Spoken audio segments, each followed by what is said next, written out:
Qu'est-ce qu'un Sayan? Un Sayan est un juif qui vit dans la diaspora, c'est-à-dire qu'il est en France ou aux États-Unis, dans n'importe quel autre pays sauf en Israël, et qui, par patriotisme, entre guillemets évidemment, accepte de collaborer avec le Mossad, les services secrets israéliens ou les institutions sionistes israéliennes, dans le cadre de ses compétences. Il peut collaborer de façon, soit pour l'espionnage, soit pour apporter soit dans ses campagnes de propagande ou de désinformation, parce que le Mossad possède un département qui s'appelle la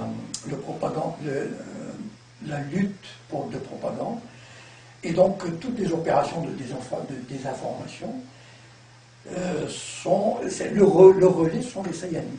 D'accord, alors pour bien préciser donc, Sayanim au pluriel et Sayan au singulier, ce sont des juifs de la diaspora qui habitent dans des pays hors Israël, qui ne sont à la base ni militaires, ni espions, mais qui travaillent pour le Mossad. Et qui continuent d'ailleurs leurs activités tout à fait normales. Donc ce sont des gens lambda, on peut dire. Tout à fait, c'est-à-dire en fait, le Mossad cherche des agents dans tous les domaines d'activité du pays, soit politique, économique, financier, immobilier, etc., et garagiste. Et quand ils ont besoin de quelqu'un donner un coup de main, ben voilà, ils y trouvent. Alors, justement, dans les différents entretiens que vous avez accordés ici ou là, j'ai relevé que vous expliquez que les auteurs anglo-saxons sont beaucoup plus prolifiques sur la question du Sayan ou des Sayanim que les autres auteurs. Oui. Alors, pourquoi il y a une plus grande liberté chez les auteurs anglo-saxons que chez les auteurs latins, enfin français, italiens Comment vous expliquez ça? Cette chape de plomb?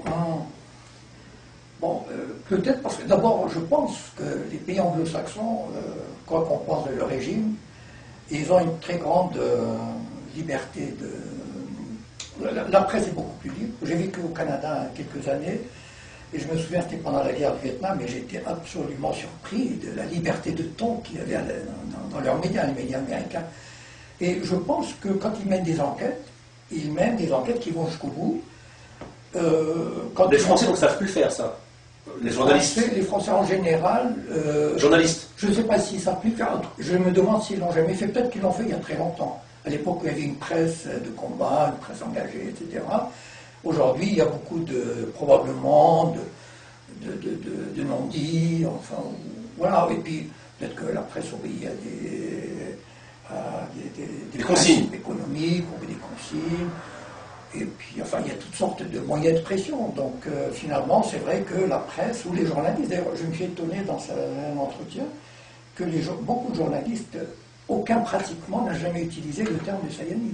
Alors que c'est quand même un élément très important pour comprendre la mainmise des sionistes ou juifs ou judéo-sionistes sur les médias.